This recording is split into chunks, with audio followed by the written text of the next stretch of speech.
ख़वातीन और हज़रात, अस्सलाम वालेकुम। मैं उम्मीद करता हूँ कि आप और आपके घर वाले खैरियत से होंगे। हम आपको तारीख़ पाकिस्तान एक तरतीब के साथ पढ़ा रहे हैं।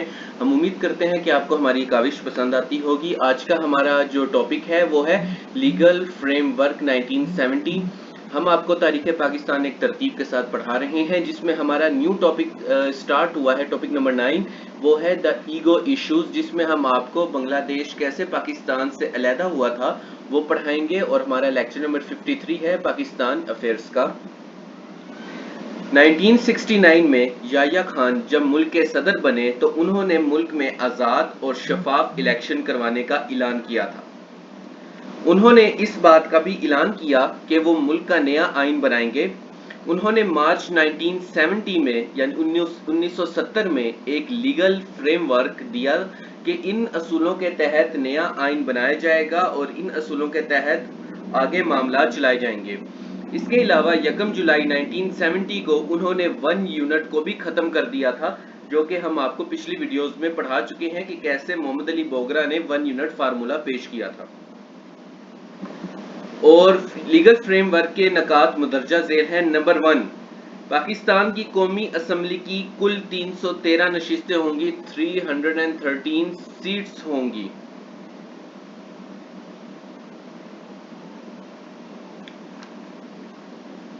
जी, यहाँ पर कि पाकिस्तान कौमी असम्बली की कुल 313 सीट्स होंगी और जिसमें से 13 सीट्स खवातीन के लिए होंगी। 169 सीट्स मशरकी पाकिस्तान के लिए थीं। मगरबी पाकिस्तान में पंजाब के लिए 28, सिंध के लिए 19, सूबा सरहद यानी खैबर पख्तूनख्वा के लिए जो सीट्स थीं यानी कि 85 फॉर पंजाब थी, 28 फॉर सिंध थी, 19 फॉर सूबा सरहद थी खैबर पख्तूनख्वा आज का, और 5 थी बलोचिस्तान के लिए और 7 सीट्स थी ट्राइबल एरियाज के लिए। हर सूबे की अपनी सूबाई असम्बली होगी और मगरबी पाकिस्तान में कुछ इस तरह से सूबाई असम्बली के लिए तादाद रखी गई थी कि पंजाब के लिए 169, सिंध के लिए 62, बलोचिस्तान के लिए 21 और सूबा सरहद यानी कि आज का खैबर पख्तूनख्वा के लिए 42 सीट्स थीं। और तीसरे पॉइंट की बात करें, लीगल फ्रेमवर्क का तीसरा पॉइंट ये कहता था कि वफाकी असम्बली के लिए इलेक्शन 15 अक्टूबर 1970 को होना थे यानी कि 5 अक्टूबर 1970, और सूबाई असम्बली का इलेक्शन 22 अक्टूबर 1970 में होना था यानी कि 22 अक्टूबर 1970 को। इसके अलावा पाकिस्तान का जो अगला आइन बनेगा इसमें मुदरजा झेल बातें होना जरूरी हैं।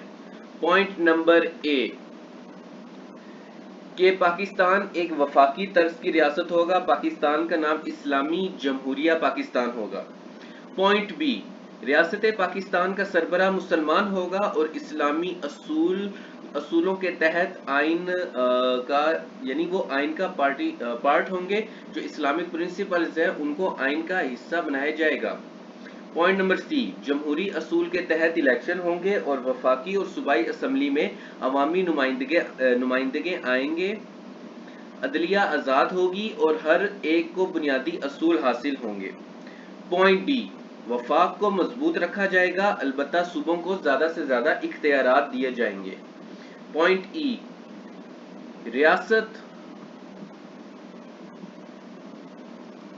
पॉइंट ई में हमारे पास है रियासत मुल्क में गुर्बत बेरोजगारी खत्म करने के लिए काम करेगी। पॉइंट एफ हमारे पास है कि आइन मुल्क में मौजूद मुसलमानों को इस्लामी तौर तरीके से रहने की तरगीब देगा और आज़ादी देगा कि वो अपने मामलात आज़ादी के साथ निभा सकें। इसके साथ साथ गैर मुस्लिम लोग आज़ादी के साथ अपनी ज़िंदगी गुजार सकेंगे। पॉइंट जी, लीगल फ्रेमवर्क मुल्क की वफाक और सूबाई असम्बलियों का स्टेटस वाज़िया करता था कि वफाकी और सूबाई असम्बली किस तरह से अपने मामला चलाएंगे और उनके इख्तियारात वगैरह क्या होंगे वगैरह वगैरह एक्सेट्रा एक्सेट्रा। अगर मुल्क में वफाकी सतह पर 2 हाउस होंगे तो वफाकी असम्बली लोअर हाउस होगी और जो सेनेट होगा वो अपर हाउस होगा, यानी कि बाई कैमरल सिस्टम की तरफ इशारा दिया गया था। और इन दोनों की एक मुद्दत होगी और यही मुद्दत सूबाई असम्बलियों पर भी नाफिज होगी, वो भी उतनी मुद्दत के लिए ही काम करेंगी। आगे हमारे पास है पॉइंट एच, अगर आइन साज असम्बली यानी आइन बनाने वाली असम्बली अपना काम 120 दिनों में नहीं करती तो उसको तोड़ दिया जाएगा। اور پھر ہمارے پاس لیگل فریم ورک کا پوائنٹ نمبر 5 آتا ہے، جو کہ ہمیں یہ کہتا ہے کہ قومی اسمبلی کے الیکشن کے بعد دیگر معاملات حل کیے جائیں گے، اور یعنی کہ سب سے پہلے الیکشن ہوں گے، اس کے بعد پھر میٹنگز ہوں گی اور اس کے تحت معاملات حل کیے جائیں گے۔ پھر جو لیگل فریم ورک نے ہمیں candidate key conditions and qualification بتاتا ہے، اور سیاسی جماعت کے لیے کنڈیشن اور کوالیفیکیشنز بتاتا ہے کہ جو سیاسی جماعت ان کنڈیشنز کو اور کوالیفیکیشنز کو پورا کرتی ہوگی صرف وہی الیکشن میں حصہ لے سکے گی۔ تو چینل پر آنے کے لیے اور بار بار ویڈیوز دیکھنے کے لیے آپ سبھی لوگوں کا بہت بہت شکریہ۔ ہم امید کرتے ہیں کہ آپ کو ہماری یہ کوشش پسند آتی ہوگی۔